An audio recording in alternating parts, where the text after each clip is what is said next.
we joyfully gather around the table of the Lord on this feast of the Nativity of the Blessed Virgin Mary. And as we rejoice on Mary's birth, we continue to lift to God all our humble prayers and petitions, especially our thanksgiving, our prayer of praise, because of the gift of Mary to us.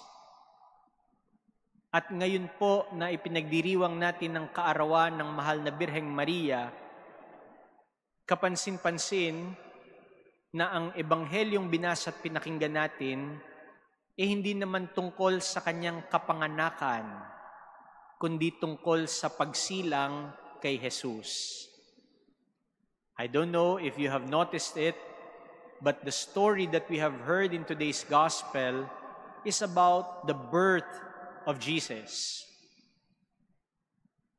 Kung sabagay, dahil Setyembre na nga po dito sa atin sa Pilipinas, Pasko na ang simoy ng hangin. No? Malapit na yung Pasko. Pero hindi naman po iyon yung dahilan kung bakit ang ating narinig na ebanghelyo ay tungkol sa pagsilang ni Jesus. No? Today, we celebrate the birth of the Blessed Virgin Mary, but we have not heard about the story of her birth, but the birth of Jesus. Why? Bakit? Sapagkat ito ang ginampanan ng mahal na ina, ang ipakilala si Jesus na anak niya. Kaya nga, nasanay po tayo na kapag tayo ang nagbe-birthday, karaniwan na tayo yung nakakatanggap ng regalo, hindi ho ba? No? Kapag tayo ang nagdiriwang ng kaarawan, madalas tayo ang binibigyan, kaya tayo nasasabik, kaya tayo excited to receive gifts because it is our birthday. But you see, today as we celebrate the birthday of Mama Mary, siya ang nagbibigay ng regalo sa atin. Yung may kaarawan ang nagkakaloob ng regalo para sa atin.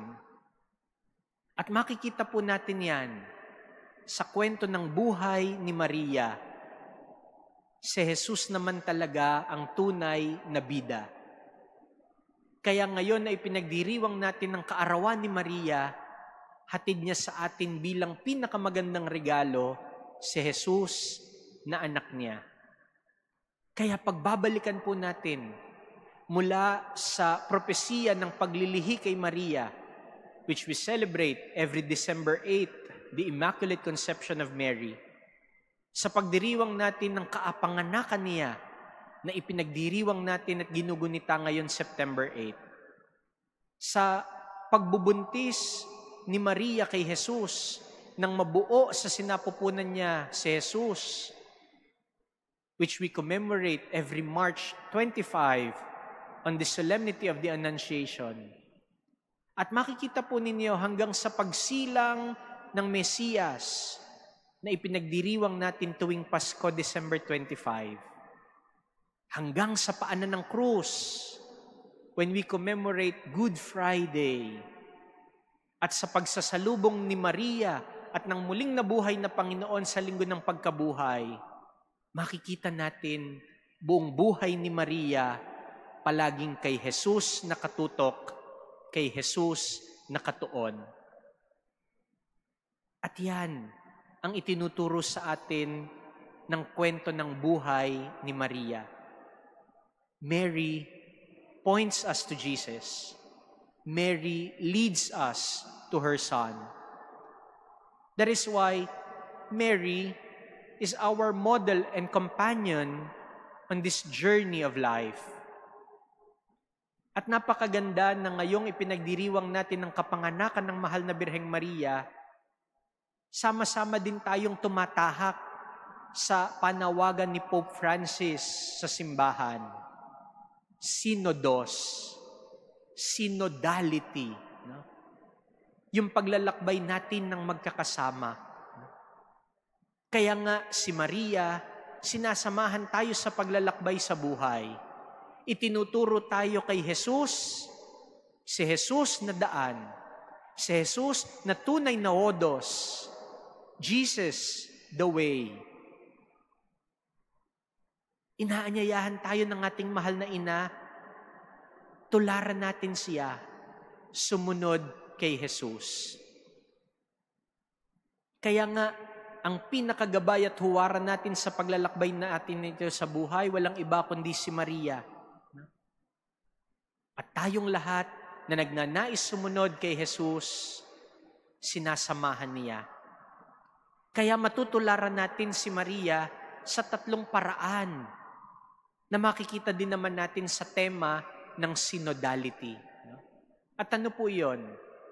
Yung sabi ni Pope Francis, communion, participation, and mission.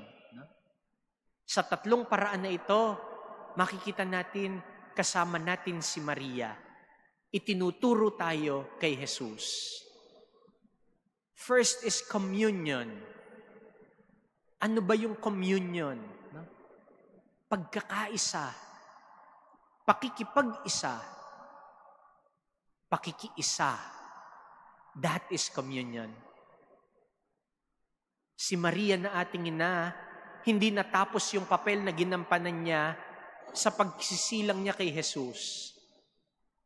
Si Maria, tunay na nakiisa sa kanyang anak. Sa misteryo ng tuwa at hapis, sa misteryo ng liwanag at luwalhati, kaisa ni Maria si Jesus. At ganun din sa buhay ng simbahan, kaisa din natin si Maria na ating ina. Sinasamahan niya tayo sa mga sandali ng ginhawa at hirap, sa galak at lungkot, sa tagumpay at pighati. Kasama natin si Maria, kaisa natin si Jesus. Kaya dito din tayo inaanyayahan, communion. Sa pagkakaisa, sa pakikiisa natin bilang sambayanan ng Diyos, naroroon ng biyaya. Nagkakaroon ng lakas sa gitna ng kahinaan. Nakakakita tayo ng liwanag sa gitna ng dilim. Natatamasa natin yung pag-ibig na nakapagpapanibago at nagbabangon sa ating muli. Communion. With Mary, she leads us to Jesus. At ihahatid po tayo sa 2 na paraan. Participation. Si Maria, ang babaeng bukod na pinagpala sa lahat, makikita natin, hindi tumunganga lang. Hindi siya parang si Juan Tamad na nag-intay lang na may babagsak na biyaya o grasya.